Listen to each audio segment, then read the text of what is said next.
Hey, it's time for another TWiP PRO Photo Critique. This is critique number 75.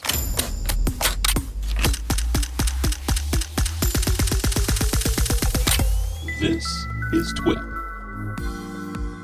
Hey, welcome back to another TWiP PRO Photo Critique. I'm here with Mr. Troy Miller, partner in crime, freshly back from Indiana to talk about some of the cool images that have been submitted this week, man. So this week's critique topic was open, Troy. You picked this one, right? I did, yeah. I wanted to give everybody a chance to kind of like flex their muscles in their comfort space. Yeah, and there's some really good stuff in here. So. We do. From the open topic, I got ideas for future topics. So good. Like reflections and food and all that kind of stuff. So as you'll see as we step through these. So you ready to go? You ready to dive in? Yes, sir. I am ready. All right, cool. Let's do it. So. First one up is from Tim Engel. Some slow shutter fun. Yes, I like that. That is nice. Goes to show it doesn't always have to be perfectly tack sharp or, you could break rules. That's photography. It's all about breaking the rules. And Tim is showing that, hey, I can make cool art even if I drag the shutter with a model, right? Right. And I love the fact that we can identify her face and her eye in there, because if it's just too blurry and we can't really figure out what it is, then that's the struggle, right? Very much to like last week's Thomas Aaron's with the dog. It's good to have motion and energy and some drive outside of what is our normal, perfectly focused and tack sharp and, so This is very creative. I really like this a lot. It really makes me think about, I have a wedding this weekend. I'm thinking like, I need to do something like this with my brides. This would be fun. With the bouquet toss, right? That'd be cool. No, you can't do that. You can't miss that shot, right? No experimenting on the bouquet shot. I guess I could. Yeah, but I can't have them do it again if I don't like it. You gotta have two photographers there. So Margie shoots with you, right? She does. Yeah. We shoot. So tell her to do it. Yeah, drag the shutter, Margie, on this one. I just want to test it. There you go. know what I dig about these kind of shots, though? I've said this on the show before. The black background. There's something about a stark black background with a subject on it. Just for some reason, it's just really cool to me. I don't know why. It's just really cool. Yeah, it's very mysterious. You don't know what's back there, and I don't know. And it's simple. That's what you need to do for your new background. Just black. Simple with Frederick. I could do that, but then it starts looking like inside the actor's studio and pretentious. Okay. I've seen YouTube videos with, and people that do these kind of things that have the black background and the contrasty light and they're popping out. It looks cool, but it's like, it's too much. It's too much. I think it's got to be, just sort of relatively pedestrian so that the content stands out, not the fact that you're on a black background. Right. Well, this is super cool, Tim. I really love this. He needs to do this at F64. He needs to show people how to do that. Yeah, Tim. Yeah, we're throwing the gauntlet down. We want to see some slow shutter speed action at F64. So bring it on. Bring it on. All right. Here we go. Next shot is from Ernest Hallett. And Ernest says, ask for open create. This is not new, but I think it's the strongest of my images for this thought. Child's wonder of opening the old roll-up shade. I'm old and remember these. Yeah, I remember roll-up shades too, man. Oh, yeah. I think they still sell them. I think we all need the power to wonder and have a child's imagination, even when we are old, LOL. The canvas was completely white when I started. Completely photoshopped, zoom at will. Oh, I didn't know that. Okay. Godspeed, girls and boys. All the best. Cool. Yeah, so she added all the elements. That's very cool. It's a neat composition. I'm just looking at it right now. I really like it. What is that in the top? I'm trying to... I think... Is that a light post or what is that? What do you mean? The rod coming down? Yeah, what am I... My brain is not putting it together. What is that? Yeah, and here's kind of where I'm struggling with this one a little bit, is that in order for it to feel like a shade, I wish that the gradient that would be the shade was down further. Oh, Instead, it's the handle on the lampshade. Okay. Yeah. Instead, there's a little bit of, we'll call it shade at the top. So I feel like it should be pulled down a little further. That way we can see the shading that shade would cause, right? The darkening that would cause. So the stars at the top would be darker than the stars below it and things like that. And that would help sell it a little bit more, because right now, without reading her description, I was very confused. Wait, is this her? This is Ernest. Ernest. Is it? Yeah, you're looking at his thumbnail. Yeah, that's Ernest. I think it's, I don't know. I think this is a male, but I don't want to apply labels to anyone. So just, with the image itself, I feel like it would be best if that shade was pulled down to give us the best sense that we're looking through a window with a shade. Because I was confused. I was confused looking at this. So it makes you think. I mean, part of it, that's what photographs are supposed to do, make you think about them as you dive into them, but you don't want your viewer to think so much that they become confused and frustrated, right?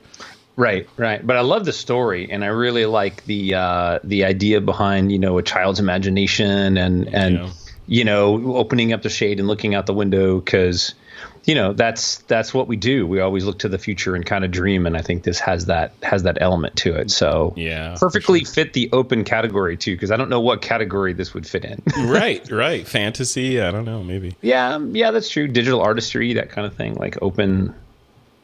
It reminds me of being depressed as a kid, because I remember my entire family are science fiction nuts, right? So we grew up on Star Trek and Star Wars and all that stuff, Battlestar Galactica.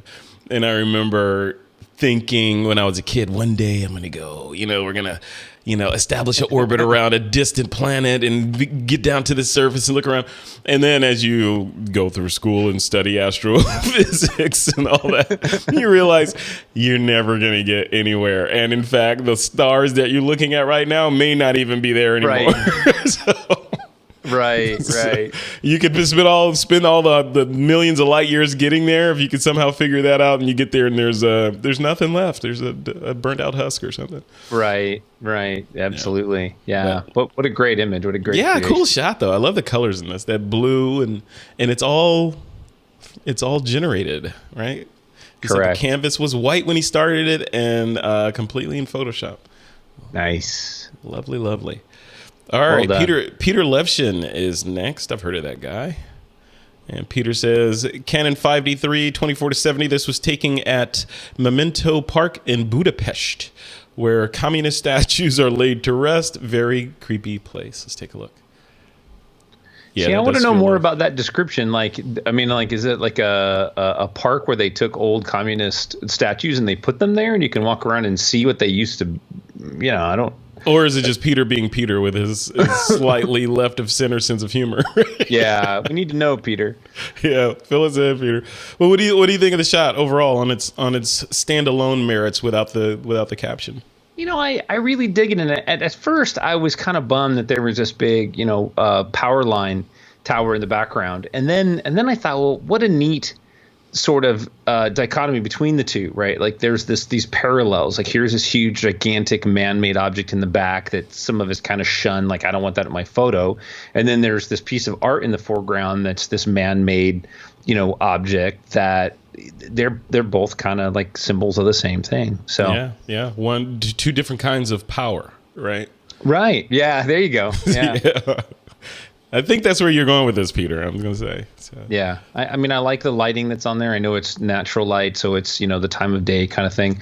I do think the vignette is a little heavy, so need to back. What's your opinion on vignettes, though? I mean, I know it's subjective 100%, as everything we're doing is subjective. But right. Should vignettes... Are vignettes a failure if you know that they've been the shot's been vignetted? Or should they be obvious that the artist, the photographer, wants me to look at this point of the image, so he's guiding my eye in there? So my thought on those things are it's all about intent. If your intent is to burn it in heavy and really give it that dramatic over-processed look, then perfect. But if your intent was to simply give it a nice vignette to draw your attention to the center, then I shouldn't see it. And now it comes down to preference. So in a shot like this, I don't think the heavy vignette is doing it justice. I think that a lighter background would be nice because your statue is dark, your tower in the back is dark. So it's okay if the sky is a little bit bright. So it comes down to intent, and then I don't know the artist's intent. So for me, the preference is this vignette is too heavy. I can see it, and it's, it gets around objects that I don't think it works properly. Yeah. I mean, because the reason I ask is kind of like in when you're retouching, say, we'll say one of your brides or something, or a portrait.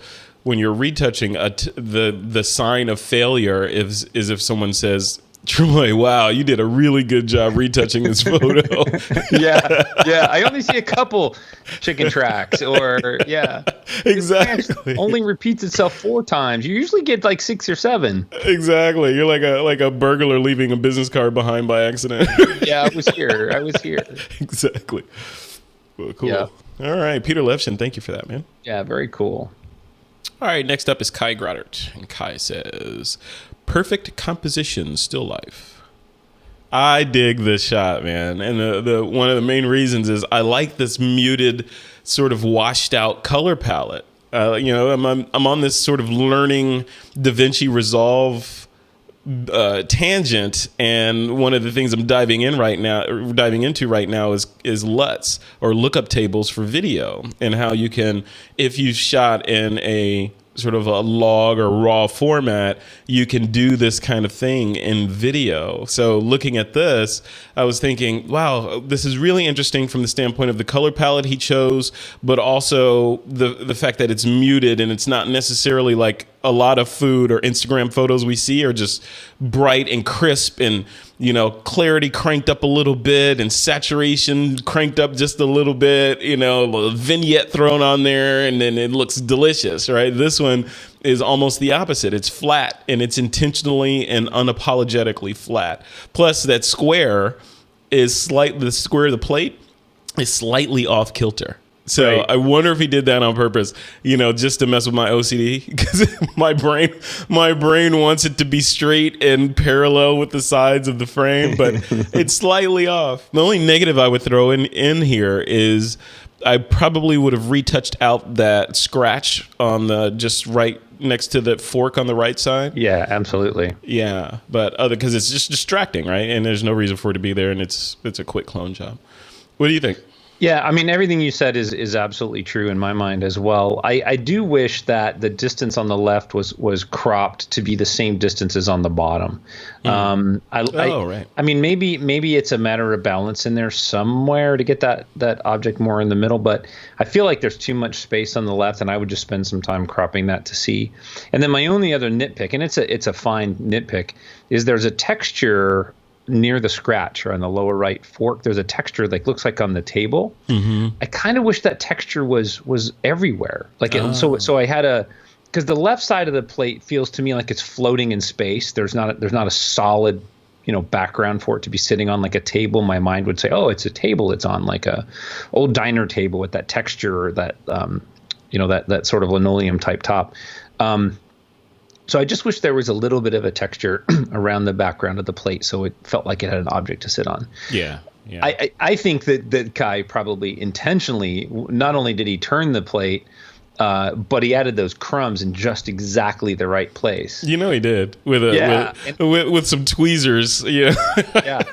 Food photography is very, very difficult, and food styling is an art in and of itself. So I really admire this. If I was to say, if any other one thing that we could do would be to watch that highlight on that fork on the right. It's pure white, and that's just a matter of doing like an HDR. Doing 2 shots and then just fixing that. Oh, right. Assuming that this was shot on a tripod, but yeah. Assuming, yeah. Or just flag it and put something. When I say flag, put something between the light source and that fork, something small just to block that reflection. Yeah, something in there, because it really does really does draw away from the actual image itself. But other than that, it's spectacular. This is dig it. very well done. I'm gonna come to Kai's defense and say that space on the left side of the image is for text, because this is an article about delicious lemon meringue pastries, and all the white text goes along the side there with a big sans serif headline at the top. Well, okay, I'll give you that. That's kind of what I figured you'd go to. All right, cool. Thanks, Kai. Yeah. Good. All right, next shot up is from our buddy from down under, down in New Jersey, Mr. Craig Stampley. That's right. Have we had proof that he's in Australia? Well, we didn't do the critique last week, and he was prepared to prove it, but I think he may have just burned some money on a plane ticket just so he could do the critique the member mixer from New Jersey. I think he's actually from Hoboken. I can detect a little Hoboken in his accent, his fake Australian accent when he's. He just got up and knocked his chair over as he walked around the room. Hey, there's nothing wrong with New Jersey. I just live in New Jersey. Come on. Embrace it, Craig Stampley. New Jersey's awesome. You know, we're talking about taking a trip out there. Yeah. So he's going to be our host. And so to one of the most deadliest places on the planet. Yeah, I know. He's going to be like, yeah, just walk through this brush. Just walk over there. Exactly. Yeah, go swim in there. Those jellyfish are not poisonous. Right? Oh my God. Cool. What do you think of the shot? This mirrored look. I love it. I really think it's awesome, and I love his title, "Lucky Window." I think that's such a cool title. And you and I talk sort of in the green room, and you mentioned that you wish that the reflection had been slightly different, or maybe other. And I think that would have been cool. I really do. Even if it was a super subtle thing, like one with the eyes closed and one with the eyes open, I think that would have really been an amazing trick. Yeah. Something just a little bit different. I want to see the dress strap, the shoulder strap, up on one and down on the other. That's it. I think that would have been enough to make you think like, wait, are these the same person? Is this it would just enough just to make it. Let you know that these were two images not taken at the same time. Right. But I love the balance, the symmetry, the overall toning. It's really, really nice. Yeah. Yep. Well done. Well done. You should title this one Narcissism. I love it. All right. Next one is Armando Brook. Armando says, this week I visit my son who is living in the countryside in the state of Minas Gerais. We are in winter when the air humidity is lower, which improves visibility. This photo was at 4:48 p.m., just after the moon appeared, but with some sun. Shot this with his Nikon D800E. Let's take a look. That just looks like ridiculous, almost otherworldly contrast, doesn't it? Right. Yeah. It looks like the Death Star up there in the sky. It does. That does not look like it should be floating right there. It's in front of the clouds. What's going on there? Is it in front of the clouds or is it just me? It's a little. I don't want to be the judge. That says, yeah, this is clearly a composite with that moon, but something doesn't jive with the moon. Either it's been edited or it's been brought up or something's been processed. I love the composition of the whole thing. I think we could crop off like half the right side and get us in closer, because the story is the tree, the cow, and the moon. Yeah. Right, and then that landscape. But I'm not sure about that moon. Yeah. You'll have to let us know, Armando. Is that what's the deal with that moon? Is it just processed like that to make it look like it's popping out in front of the clouds, or did you put it in there, or right. What? Because it does look like it. If it's a compositing job, he did a great job on it and put it in there. You could put more clouds in front of it to mask the work. But if this is real, I want to know that too, because you can almost see Neil Armstrong's feet on the moon. Right. I do dig the fact that Armando didn't do color. Sort of stepping out a little bit out of his norm. With the black border, that is just blatant Just pandering to Troy Miller right there. It's just the only thing he didn't do is shoot it in infrared. So. Right. Yeah, it doesn't look like infrared. Right. You know what's interesting about this? Because I look at it, I'm like, oh, he turned the camera to give it kind of this, diagonal bisection of the frame. But then you look at the cow.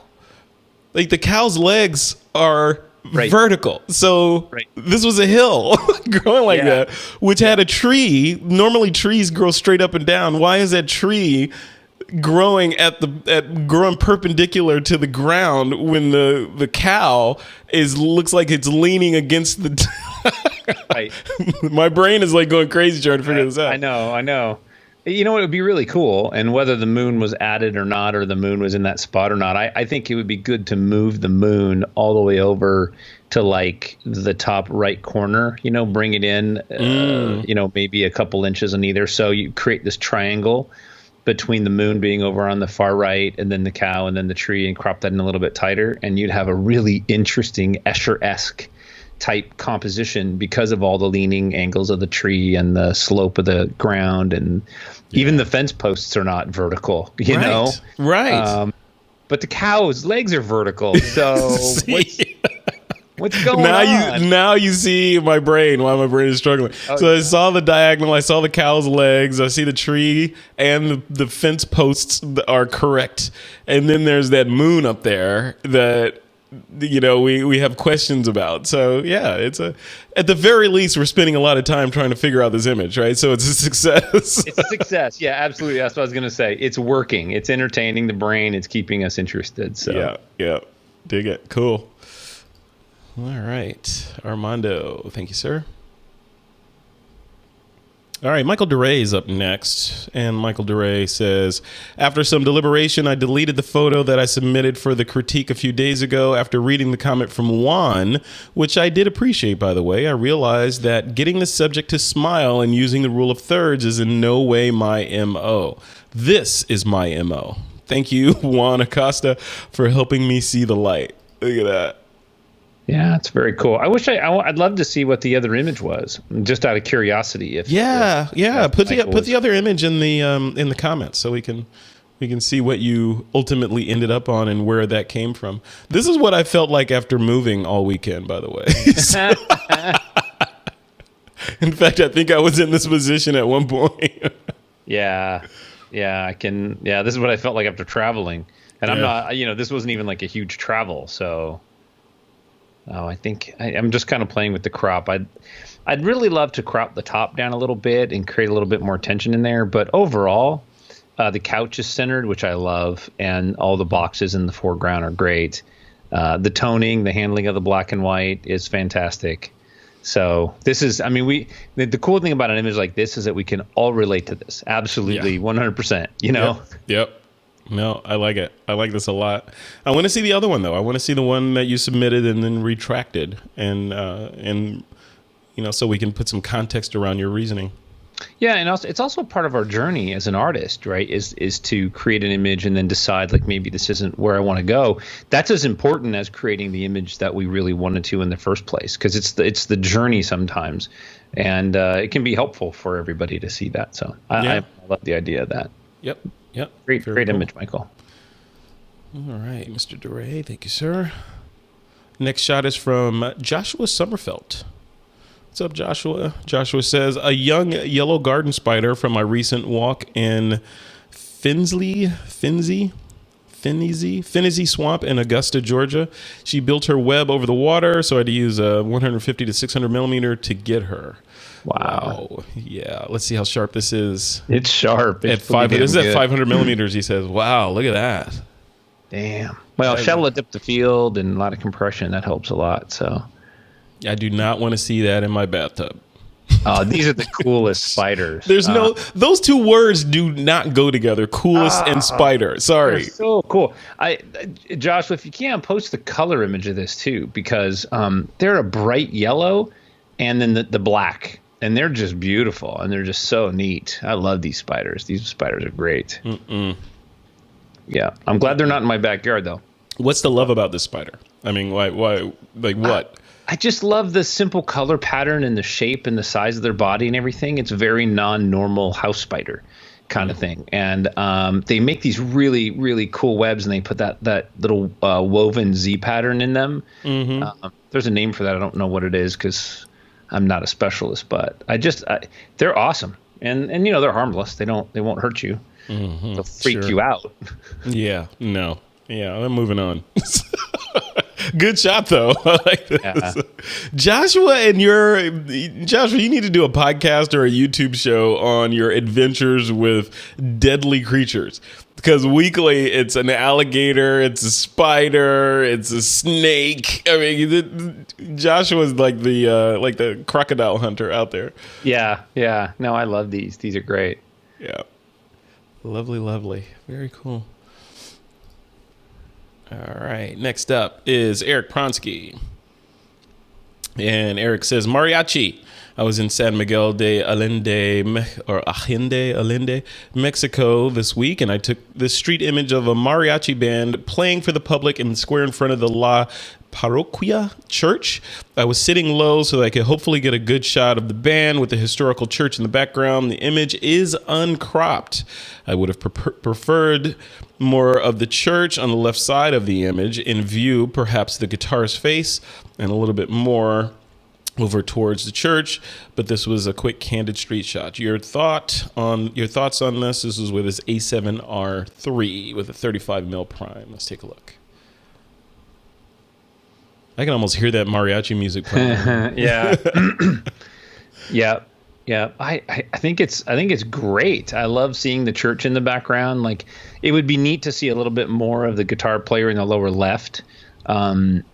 So that his hand isn't amputated right there, so we can kind of see him as the player. But you may not be able to do that, right? Because if you don't have whatever lens you have, sometimes it's hard to move back. And he was shooting with a prime, so he had to shoot with what he had there. But it's great. I love the face of the guitar player on the right. It's lit nice. The expression on his face, his eyes have light in them. Yeah. His right hand is blurred as he's playing. This is fantastic. This would be a great promo for them. Yeah, no, for sure. I like it. Everything you said, I like it. Yeah, but don't you notice the amputations? I love that. How you notice those? I saw that on the left, and I'm like, I wonder if he's going to say something about that amputation. And you did. So yeah, it's a pet peeve. Get me. That's your pet peeve. Yep. Amputations, and what else? What else is your non-black and white? Yeah, that's it. All right, we're going to start calling you Troy T-Max Miller. Yes, I love it. All right, next shot is from Michael Rhino. Michael says, a photo of a young kid mountain goat climbing over rocks at 14,000 feet, shot with his Nikon D850. Look at that. Wow. That's just surreal. I mean, the bokeh is surreal because your brain doesn't normally see. I don't think I've ever seen this view in my short little 30 years on the planet. And I don't think I've ever seen this particular view. I know I've never seen a little kid like this, climbing on those rocks. What do you think the shot on its merits, though? Is it too much depth of field? Is it not enough? Should he been closer on the billy goat? What do you think? No, it's great. I love the shallow depth of field. I mean, we can figure out what that is back there, and sometimes that's just what we want for our depth of field is to remove it as a distraction, but let us know what it is in context. Mm-hmm. If it was tack sharp or if it had more depth of field, then it would distract from the main subject, which is the mountain goat. Mm-hmm. So I think it's fantastic, even to the point that the rock that the mountain goat is climbing on is in focus, but the rock to the right and behind is starting to fall out of focus. Yeah, which is kind of like a vignette, or it draws our attention to the parts that are sharp. Yeah. Initially, when it came up, I was just thinking that I would rather crop down from the top just a little bit, because I think it would bring more emphasis on the goat itself. I don't think so. I like the crop the way it is because it makes me feel like we're up high. I want to see. I want more of the perspective. I want the perspective that he captured here to make, so you feel the precariousness of what this little kid is trying to do. So, right. Yeah, I like it. Right. Yeah. Very well done. I dig that. Love it. Love it. All right, Michael Rhino. And last but not least is from Lamb. And Lamb says, this was for the theme Open. He titled this one. I love that he titles his Release Me. At the front courtyard outside the temple of Wan Yin, or Goddess of Mercy, an old man is selling live birds kept in small wire cages. The birds are waiting for the faithful to buy and release them on the spot. The release signifies humans have to be merciful to all living things on Earth. Mercy is one of the fundamental teachings of Wan Yin. Photo was taken in the state part of Penang last week with his Nikon 1 J5. Take a look. That's awesome. So people go up there, they buy these birds, and then release them. That is really, really cool. Yeah. Yeah. In an image like this, not being part of our culture, it's hard to understand what that is. So having the description is super, super helpful. And in that context, I really love this image. Yeah. And I like the fact that the bird's eye is sort of in that space in the cage, so we can see his eye. And that's just kind of would be a nitpick for me if the bird was more obscured. Right. So I feel like we get to see into the bird and see that. Yeah. Yeah. Yeah, I agree, and the stories, and Lamb is kind of famous for this in TWiP Pro, writing these, taking these vignettes of Chinese culture and writing a caption that lets us know that the photo and the caption are one, right? Like you said, like one without the other, it doesn't tell the whole story literally or figuratively, but together you feel the impact of what he's trying to show and the little vignettes into Chinese culture. Absolutely. Yeah, this is very neat. Very cool. And I love the fact that where he puts in there that mercy is one of the fundamental teachings. All humans, mercy is one of those things that we just don't hear mentioned a lot. So to me, that was very powerful. So that was super cool. Yeah. I have no mercy on insects. Sorry, Troy. Well, that's fine. That spider's not an insect, so we're good. Yeah. Well, okay, whatever. It's an insect. We had this conversation before. Talk to an entomologist. That is not an insect. That's an arachnid. Whatever. Okay. It could be an arachnid. It's a bug. It's a bug. It's not an insect. It's a bug. How's that? Oh, my gosh. All right. So out of all these, what is your today's crop, this week's crop? Mine is up on screen right now. I'm looking at it. Let me see. Is it that one? Yeah. Yeah, I knew it. Look at that. The more I look at that, the more that I really love it. The intention in the color palette, the color separation between the dessert and the pale cyan of the background. I'd want to pull these up on a color wheel to see where they are, but very complementary colors. This is very intentional and exceptionally well done. Yeah, this is pro work, no doubt. And any restaurant would be proud to have this displayed in their shop. I can see this printed big in the lobby or something, right? In the restaurant. Yeah. No, I love it. Kai does fantastic work. Yes, he does. Good job, sir. And thank you for sharing that. Well, cool. All right. You know what we didn't talk about? We didn't talk about what next week's topic is going to be. I had an idea. You picked this one. So in the United States here, at least, much of the Midwest and middle of the country and a lot of the East Coast are going through a heat wave. A bad heat wave, like a life-threatening heat wave. So I figured I would make next week's topic heat. Because if you're in one of those areas of the country, it should be easy, right? However you want to interpret it, it could be, sweat on a person. It could be fire. It could be kids playing in an open fire hydrant, whatever. However you want to interpret heat, it could be, the relief from heat or whatever. If Troy was participating in this, he would be lighting things on fire. So Well, we were in the Midwest, and it was excruciatingly hot a few days ago. So our heat was floating in a lake, getting our feet nibbled on by bluegill. Wow! Because it was awfully hot. Oh my gosh! So it was like 110 or something, right? Plus. For us, it was in the high 90s, but the humidity was also in the 90s. So the humidity just drove together.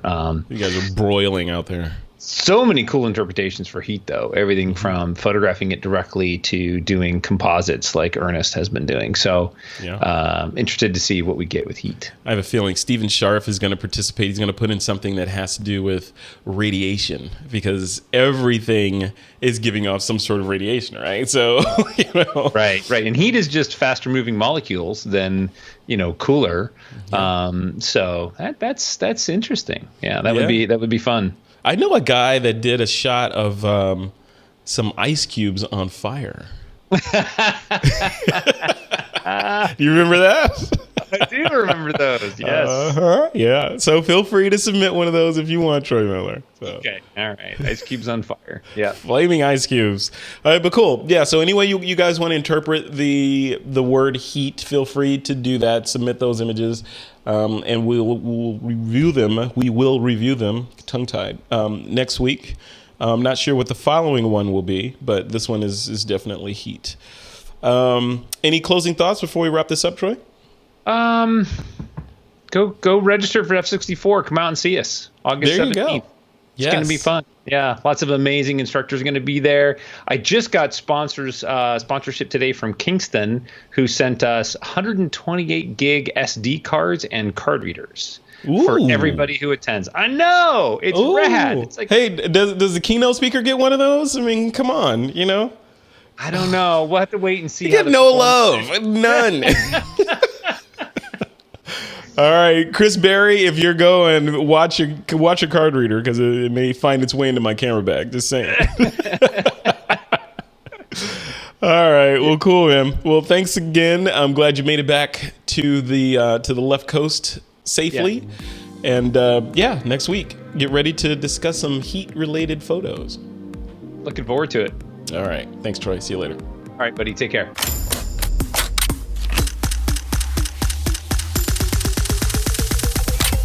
This is TWiP.